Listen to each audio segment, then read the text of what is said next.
Hi, everybody. How are you? Ife here. Another episode of ETC Everything Cannabis. Blaze your own trail going on. Today we're doing just something a little different. Got a different location, which is pretty dope.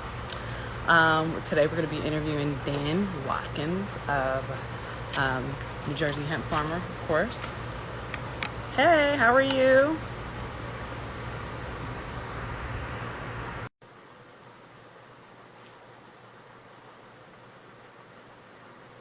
Let's see.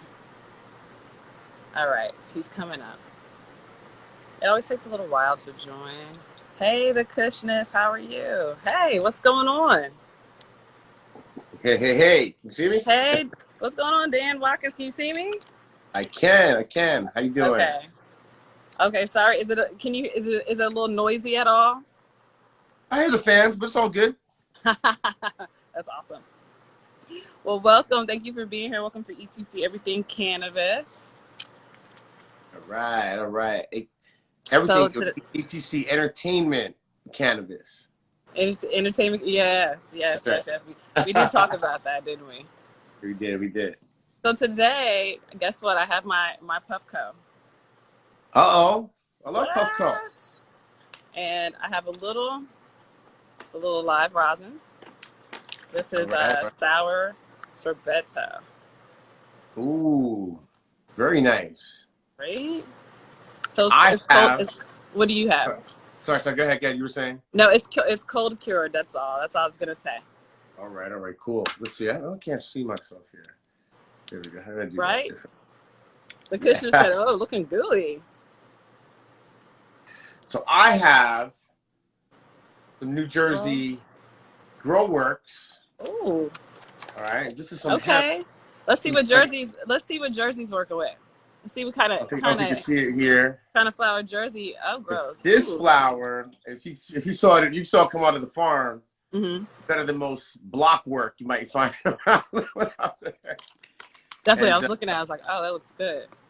and then another shout out, just the container for F3 Flower RX. These guys are the Nice. best flower. My partners, best flower, hemp flower on the East Coast, but it comes from Oregon. Mm-hmm. We got some. It comes from Oregon. Nice. It comes from Oregon. Yeah, Oregon's always doing something fly. Oregon always something fly. Yeah, we like their genetics out here too. So, yeah. Nice. Okay. Well, thank you for being here. My pleasure. Thank you. Yeah, I know that we had you like your trees from the West Coast. I know that's right. Always good. But we have to start getting out of that though. I will say. I mean, there's good cannabis that's grown everywhere, and I feel that it's our duty, especially mine, to travel to each state and try each strain of cannabis that I can find. Yeah, that'd be interesting. That'd be interesting because I mean, you're gonna find. I mean, it's kind of like food, right? You could transplant things around.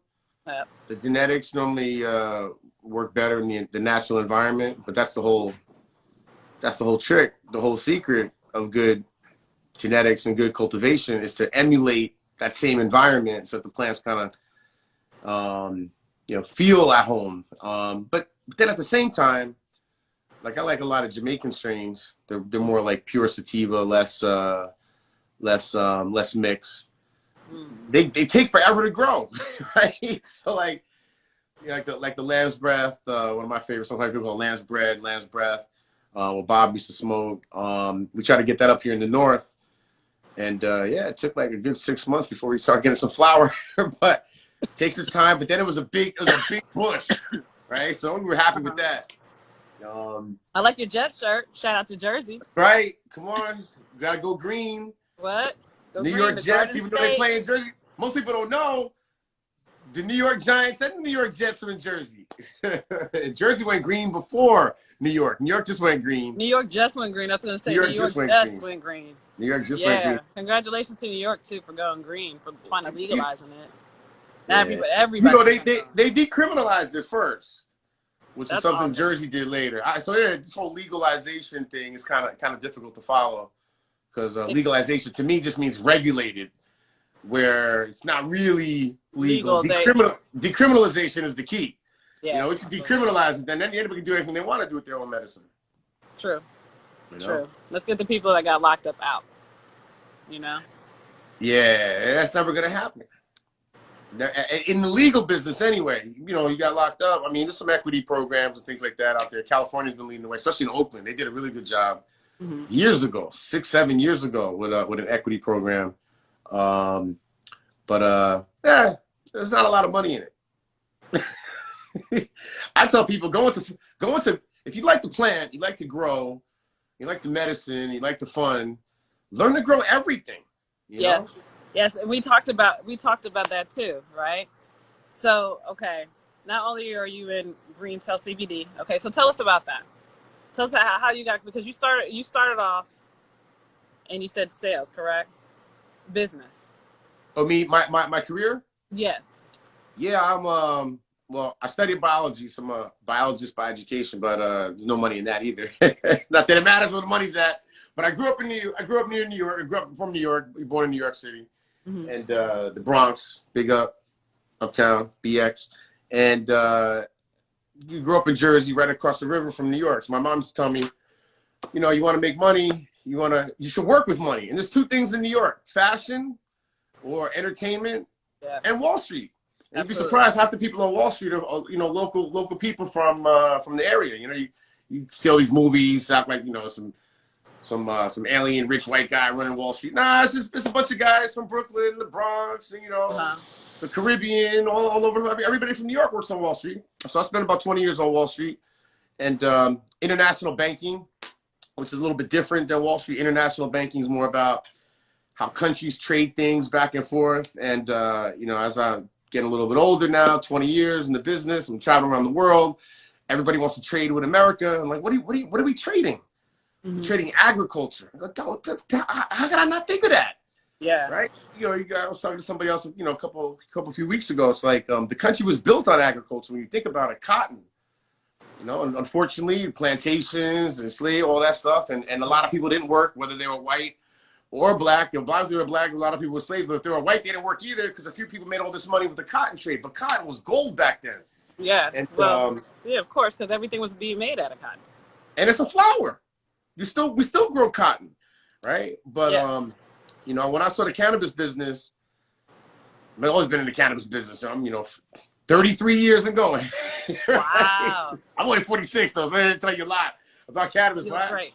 You know, so you talk about the 90s, where I grew up in the crack era. You know, cannabis was out there, and I think it helped people get away from crack. Honestly, as it started coming out a little bit more, started getting a little cool. But it was different too. You know, it was like 12% THC if you're lucky.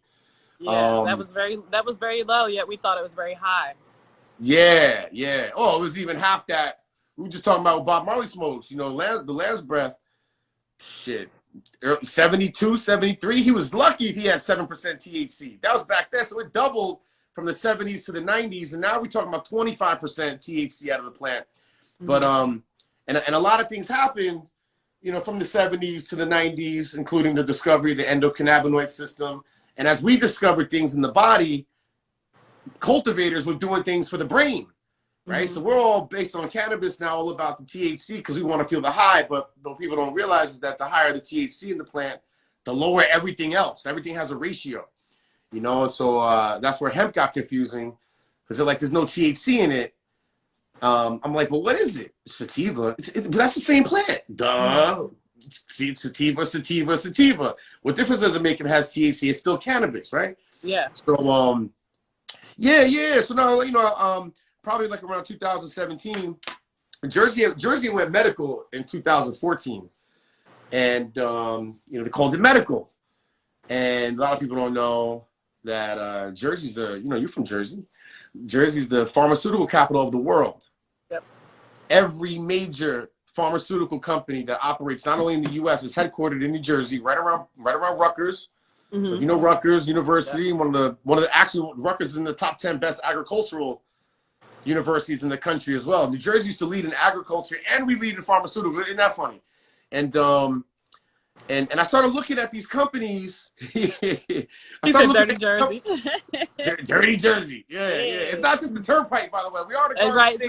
not just the New Jersey Turnpike. Yeah, Okay. and listen, if you're in Iowa or Idaho, you know Rutgers is up there. Come to Jersey to learn how to farm, but you ain't gonna farm that much in Jersey because It's the Garden State for a reason. it's the Garden State for a reason. It's for a Same. reason. I mean, we were one of the first 13 states, so you can see how people came over, especially from Ireland and Italy. Yeah. And they brought cultivation strategy over here. Like I heard this thing the other day from somebody at Rutgers that we should be the potato capital of the country. I go, how is that possible? Yeah. And they weren't really talking about the amount of potatoes we were growing. We're Uh-huh. talking about the genetics of potatoes. In other words, New Jersey showed how to grow potatoes in a certain way that doesn't get not blight, but other things in the soil the way they had in Ireland during the Black Plague. Yeah. Duh. That's why all the Irish came over here. They couldn't eat because they had Right. problems growing potatoes because of the environment in Ireland. And it had nothing to do with pollution or global warming. Ireland is very wet. Yeah. So wetness and dampness is you would think is good for plants. California is the best. California grows everything the best in the world. It doesn't rain. Because you can control your own water. You can control the water, or you water the roots, like you do in a greenhouse. You water the roots. You don't water the leaves, right? You put something outside in Jersey.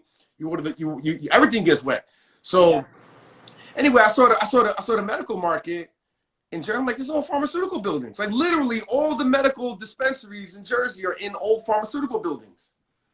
Which makes sense because they're contained, the air control, you got security, but it was medicine to people. And when people put it in their mouth and in their body, it has to be sanitary and food grade and safe and no mold, if anything. So I get why they did that. And now people have been fighting for legalization so that everybody can be involved. And I'm like, I don't think you understand. You shouldn't be growing things outside, getting wet in Jersey. I mean, you could do it in Oregon; it's beautiful. You could do it in California. You could do it everywhere from Seattle, even Alberta, all the way down to Chile. Mm-hmm. If you're on the West Coast, you got clean, dry, cool air all day. If you're on the East Coast, you got wet, warm, microbe, fungus all day. Yeah. So growing things is difficult. But I know I keep going on, but yeah. So 2017, right? I'm in banking, and I started watching some of the biggest companies in the world. But all of the biggest companies in the world are involved in food. They're involved in agriculture. Like right now, I don't know what you're wearing. You're wearing much, so I'm throwing up here, but it's cotton based. So somebody grew it to put on your body. Fuel right now, like most gas pumps, whether they're natural gas or petroleum based, it's 20 to 30, 40% ethanol. Where did ethanol come from? It comes from corn. So now we're growing corn for fuel. We never stopped growing cotton for clothes. The society moved everybody to an animal based diet. And now we have all these diseases and people are wondering why. Well, animals don't get the diseases we get. What do they eat? They eat grass. You want to be strong like an ox, eat an ox. What does an ox eat? Ox eats grass, right? So there's this whole this whole thing coming around where, there's medicine that has to be given to people, natural medicine, but it's plant based. And so when you learn about that, you start learning about other things like what's in the soil. You can't grow things if it's contaminated. If you're growing cotton, you're not eating cotton, and cotton. We don't. I just heard some other thing about we spend all this hundreds of billions of dollars on global warming, and cotton is probably the world's contributor to not global warming, but a toxic air environment. Way too much carbon dioxide in the air because cotton represents 25% of the world's pesticides that goes into the ground. Once you start putting pesticides in the ground, you kill everything in the soil. So you don't have good soil to grow with. You have to grow with, right? Yeah. Like we as a grower, right? We the way we grow, we do hydroponics and indoor stuff, but I'm moving more towards a beginner gardener farmer grow permaculture where you don't till, you don't do things, and you still get to work with the outdoors. But the idea is you feed the soil, not the plant. Okay. right? You feed the soil. Let the Yeah. soil and the plant work together and take care of the soil. Exactly. And that's what the opportunity is for that I saw. And I also saw everybody just getting involved in cannabis for the stocks. Look, this company's worth $3 billion. I'm gonna get in cannabis. Yeah, I saw that too. But they don't sell any weed. How's this company worth $3 billion? They never sold a fucking dime bag. I mean, like, you know what I mean? It's like it's all this inflation stuff. So a lot of suckers got into cannabis because not Wall Street, but the cannabis companies knew they could run game on everybody, because everybody thinks, oh, that's a fun business. I can smoke and get high, make money. No, you can't. No, you can't. Especially if you have a job or a career, right? And now, if you did have something in your background, you ain't gonna get into cannabis. You could cry and moan all day long. What are they gonna do? The other people that have the money, it's their money. So, I saw, huh? I say it's their money. They can do what they want to do. They can do what they want to do. They don't owe you anything. Shit, when their grandparents came over, they came over on a boat with nothing in their pocket. Now you're gonna say that, because look, we talked about this too. Africans outperform everybody in the United States. African immigrants outperform everybody in the United States. So we don't have a black-white issue. We got an education issue. Y'all need to get educated and learn where you come from, learn where we come from, and also learn that the other. I'm going a little off topic, but actually not. White people are much poorer as a mass than anybody else, because they represent 70% of the population, and 70% of the population who's poor happen to be white. But to this topic, those same people, guess where they live? They live on farmland. Oh. Right? Where do most people in America live when they live in the other 45 states that don't have cities? They're just all rural. Yeah, that's farmland.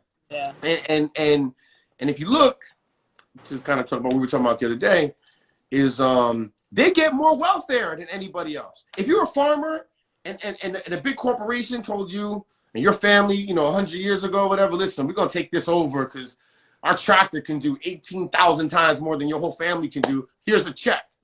But they've been getting checks for years.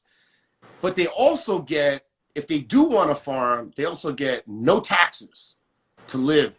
They get no taxes to sell their product. And they also, everybody, look this up, USDA farm loans. You also get purchase money, operating money from the state, from the federal government to grow food.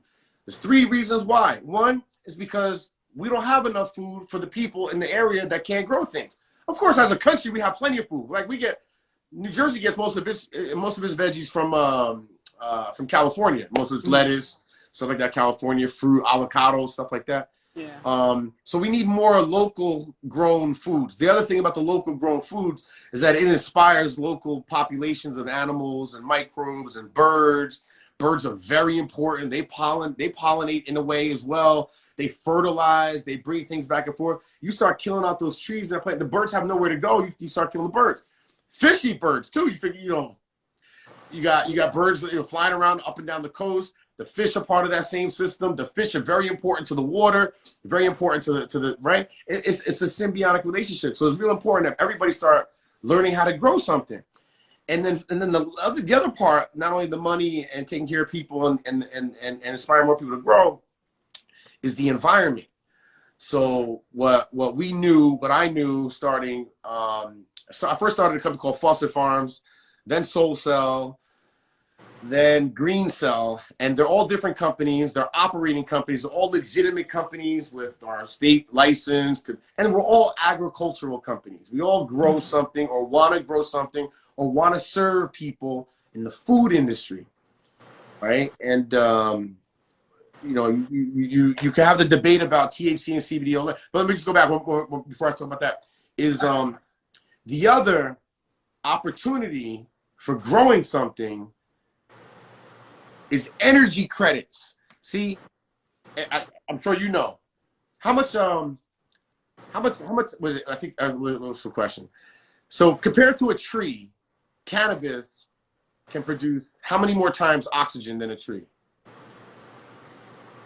Like 10 times? 4 times, yeah, 400% more. Wow.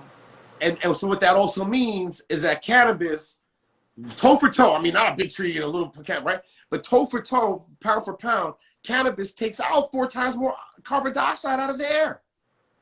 If you can grow cannabis and you can't grow weed, if you grow weed, you're going to do it in the building. You can grow hemp outdoors all day long, and you can do it in the greenhouse. You're going to get energy credits. Ask your local power company. They'll give you energy credits. Wow.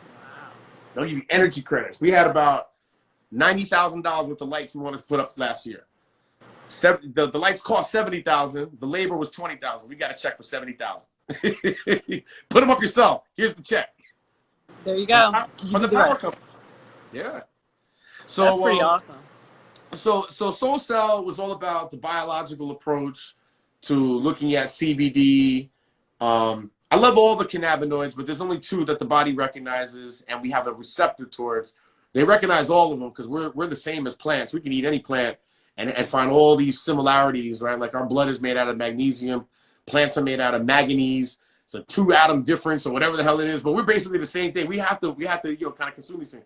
But the biological approach to growing things that the body needs, like, more herbs, more veggies, more lettuces, more green things. I wear a mask only because I think people are, not taking care of themselves. They have germs, but I'm not afraid of COVID. It's been 5 years now since I've been sick. And it's all because of a plant-based diet. It's because of coconut oil. It's because of higher alkaline in my diet. So you're a vegan? I'm not vegan 100%. I believe in it from a lifestyle. It takes some time, but if you take me to a steakhouse, I'll eat a steak. But I still don't do it. I don't do it in the house anymore. And we do much more veggies, much more. And as a result, especially for some of my age, I'm 46. Now's the time everything starts falling apart, right? And I feel better than ever. Good. And that's because, like you said, of a plant diet. Plant-based diet.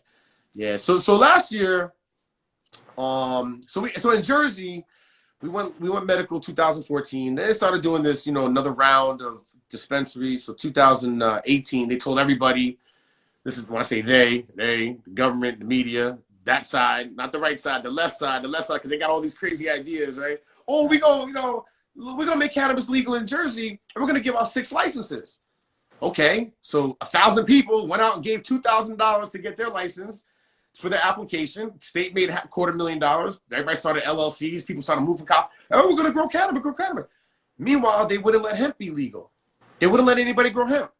So SoulCell took off to Vermont, where they were giving out hemp licenses for $24 a person. $24. 600,000 people in Vermont. You can have 6 plants of weed in your house. 2 can be flowering. You can grow hemp. You can do anything you want. And everybody in Vermont grows. You can have 4 here in California. You can have 4 flowering? Yeah, 4 flowers.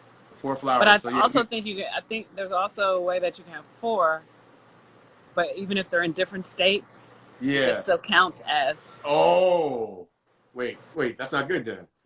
So if you have 4, but only two in Oregon. But like if you have and they're in different states, like I think that kind of counts as 1. Like I think I've got to look that up. Like a friend of mine, we were debating about that. And I was like, I don't know, but that sounds like, how can you get around just like you get 4, but you may be able to have more if they're in different stages of the growth. And I was like, that's different. We're gonna look that up. We're gonna look that up though. I don't think anybody cares in California. I don't think anybody cares. Well, maybe they do. Everybody. Let me tell you something. Everybody here smokes. Okay, I got put when I moved to Cali. I moved from Atlanta, and we were already smoking good stuff. Like, trust me, it was coming from out here. So I was like, Atlanta always had that fire. Then when I moved out here, I had to level up. It was a whole different story. Oh yeah. Yeah, I was like, That's that. Now you in the real territory. Sorry, fuck Amsterdam. California. Exactly. It's snobby. and I've smoked. I smoked international. Like I've been to Amsterdam. I've had their hashies. But I still say California probably just has the best. It has the best. And you know what's funny?